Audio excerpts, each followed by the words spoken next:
This is Nathan Cruz with Carlson Software, and continuing on our series of texturing and surface editing in Precision 3D Topo 2016.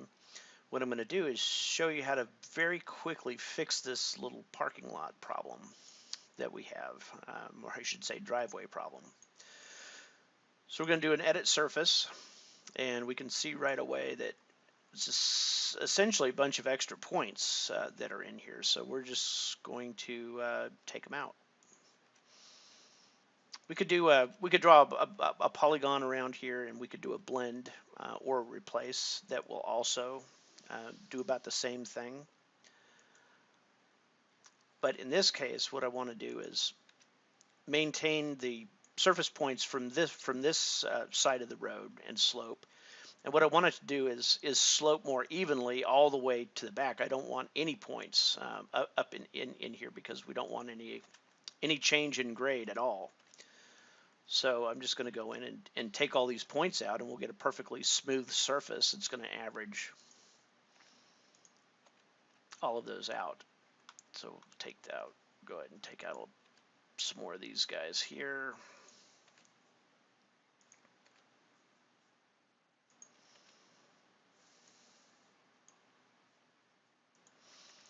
And you can see the more points that I take out, the smoother it gets. So let me pull this back just a little bit. Now that's actually really pretty smooth, except we've still got a little high point in here. Another high point.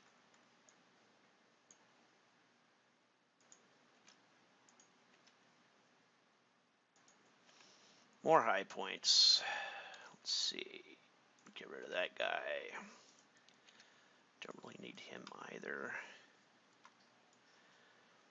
Now this guy looks like a sort of a curb thing going on over there.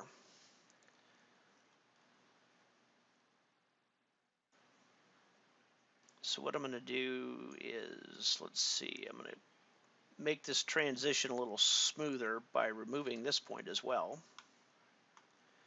And I'm going to take this guy out as well.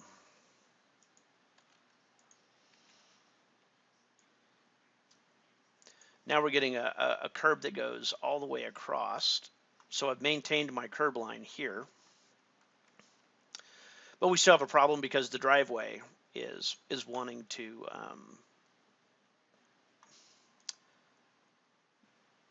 basically be very car unfriendly. So we can imagine the driveway coming in this way, where our ditch line actually starts in here.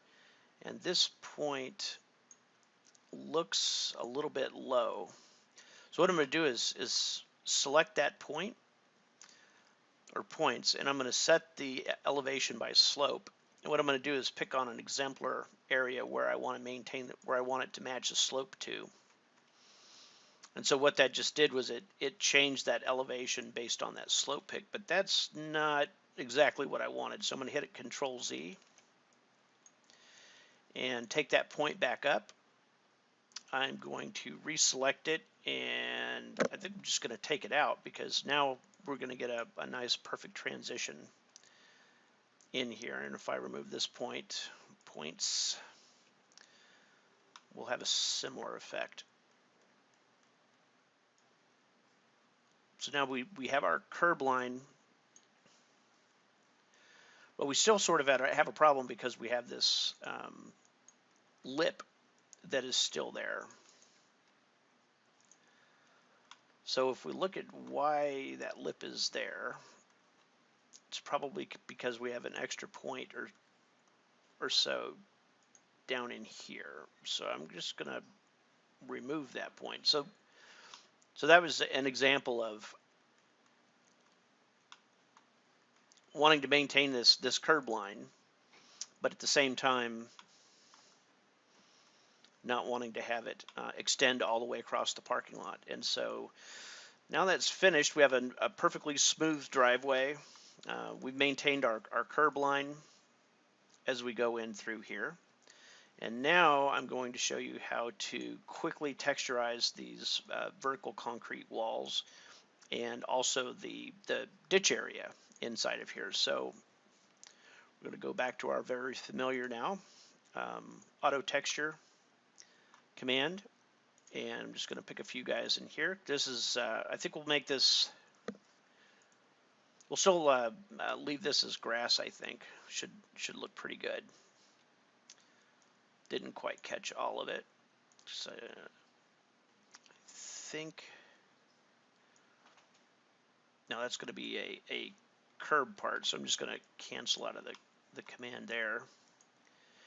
This didn't catch all of our ditch, so I'm just going to pull that down there, turn on my vertex snap or my face node snap again, so that I can follow and find these node snaps.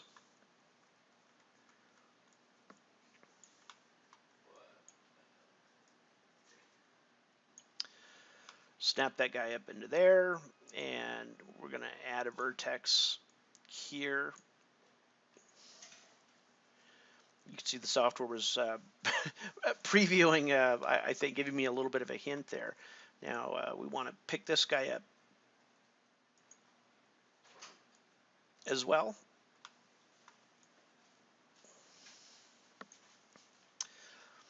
And we could modify this a little bit more to make the more of a concrete curb and wall. But now what I'm going to show you is how to quickly turn this into a concrete wall. So I'm going to leave on my snap, and we're going to draw a polyline. We're going to put it in drape to surface mode. Change the color to cyan. What I want to do is snap right to these lower vertices.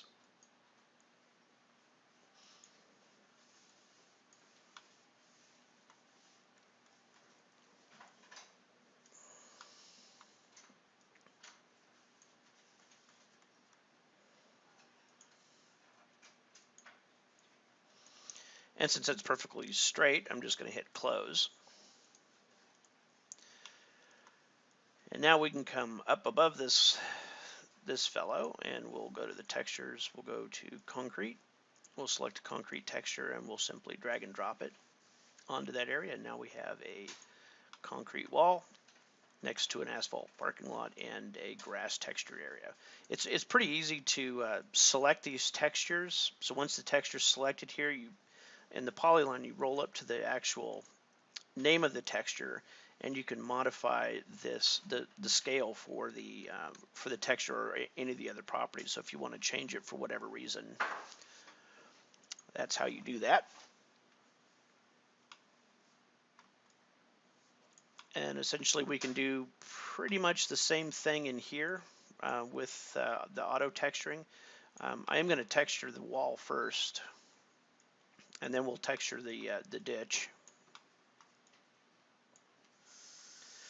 So we're going to come into here, draw a polyline.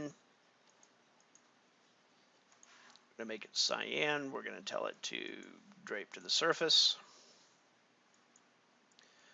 We're going to pick our points.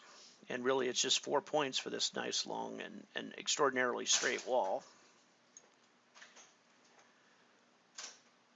If it wasn't, we would just simply walk around and pick the nodes along the surface, and I'll close that. And then if you have something selected and you want to clear the selection set, you can press the escape key, or you can pick out here on the surface, which will basically select the surface automatically. Now I'm going to go to textures and grab that same concrete texture and drop it right in there. There we go. Now I'm going to do the auto texture command. Turn off my node snap because I want it to find their points.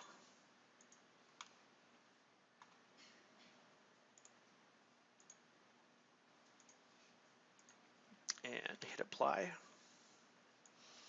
And that did a pretty much perfect job of auto detecting our ditch on both sides.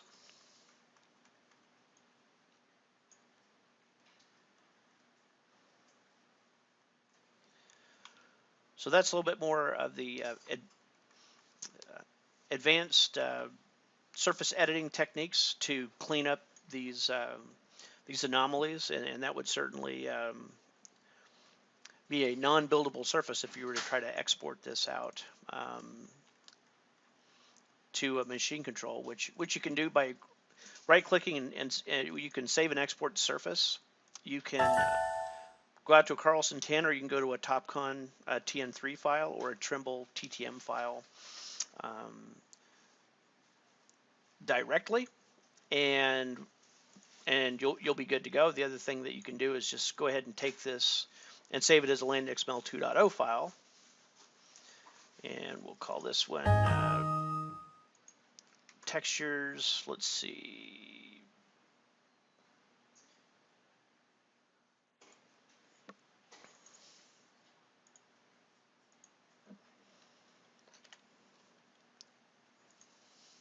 And in the LandXML 2.0 file format, of course, we're saving not only all of your surface modifications as a LandXML surface, but we're also saving all of the boundaries and all the textures within this that LandXML 2.0 file as well. And again, any other software that supports LandXML 2.0, all the texture images and everything that you see here is embedded within that LandXML file itself, and it's does not overly bloat the file size, because we do compress and then use a hex encoding to actually embed that binary data directly in the LandXML data structure. So it is fully portable to any other software without requiring additional files and so forth. And in a follow-up video, I will show you how to import some surface data and assign 3D objects to points.